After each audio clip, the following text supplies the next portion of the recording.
Minamahal na anak, pakinggan mo ng mabuti.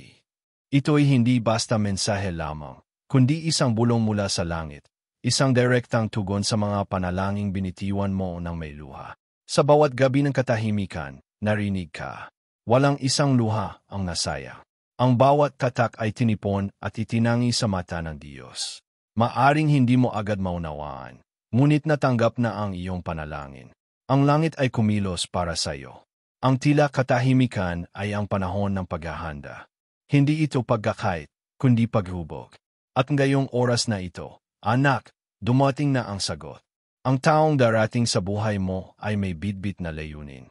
Hindi siya aksidente, hindi siya pansamantala.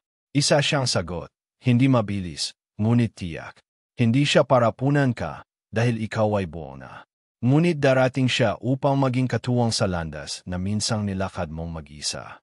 Huwag mong tingnan gamit ang mata ng laman. Hindi lahat ng biyaya ay nakabalot sa himala. Ang ilan ay dumarating sa anyong payak, ngunit may dalang katuparan.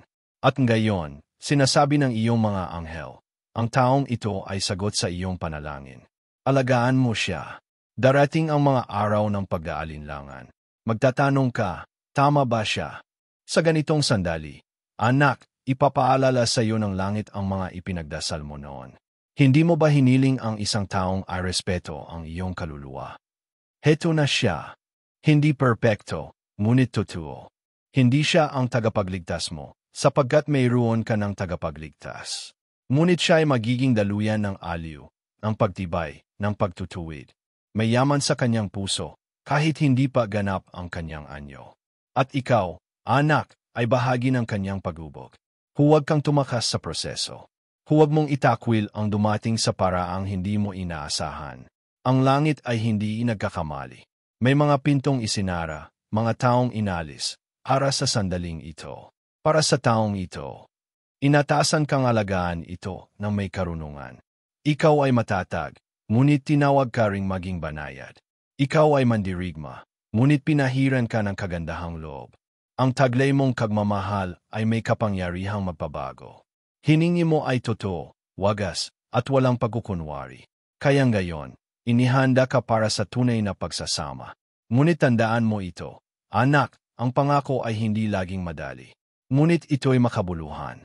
At ang makabuluhan ay pinagbubuhusan. Mula sa itaas, ikaw ay minamasdan.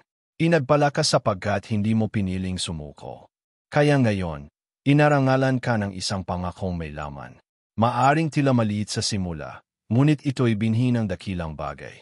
Ang binhing ito ay kailangan mong diligan, sa panalangin, sa pagtitiis, sa kababaang loob. Hindi ito basta kaloob. Isa itong misyong dapat mong pag-ingatan. Isa itong pakikipagsabayan sa plano ng Diyos. May panahon sa ilalim ng langit para sa lahat. At ito ang iyong panahon ng bagong simula. Panahon ng pag-ibig na hindi batay sa damdamin, kundi sa layunin. Isang pagmamahal na kayang tumagal, kayang umunlad. Pareho kayo may pangangailangan, bagamat hindi pa ninyo ito lubos na batid. Ngunit ang ipinag-isa ng langit ay hindi maaaring sirain ng tao. Kung ingatan mo ang iyong puso, ananatili itong matibay. Huwag mong ipagsabi agad ang pangakong ito. Hindi lahat ay handang makakita ng pag-ani mo. May mga biyayang mas mainam pag nilinang sa katahimikan. Ang alagaan mo ito nang may pagkukobli. Ang mga anghel mo ay nakaabang. Sila'y gabay mo sa panaginip, sa kapayapaang hindi may paliwanag, sa maliliit na senyales. Pakinggan mo. Huwag mong baliwalain ang mga bulong mula sa espiritu. May init sa puso mong hindi galing sa isip. Iyan ay pananampalataya. At ngayon, inakay ka nito. Kahit walang malinaw na mapa, may direksyong hawak ang Diyos. Manalig ka sa kanyang patnubay. Lahat ng mahalaga ay kailangang alagaan. Huwag mong ituring na karaniwan ang binigay ng Diyos. Ang sagot na ito ay bunga ng matagal mong panalangin. Ngunit ito rin ay isang responsibilidad. Huwag kang matakot magmahal muli. Ang sakit ng nakaraan ay hindi na dapat ulitin. Sa pagkakataong ito, may tipan ang langit. May pagsama ang Diyos. May basbas ang iyong paglalakad. Ngayon, ngumiti ka, anak. Hindi ito kathang isip. Isa itong paalala, narinig ka, pinili ka, at ngayon ay tinatawag na pangalagaan ang biyayang dumarating. Isang pag-ibig na hindi lang mula sa lupa, kundi may tatak ng langit. Ihanda mo ang puso mo, anak. Nasa iyo na ang sagot. At ang Diyos na nagpadala nito, ang siyang magbibigay ng lakas upang ito'y mapanatili. Amen. Minamahal na anak, nais kong magpasalamat sa iyo mula sa kaibuturan ng aking puso.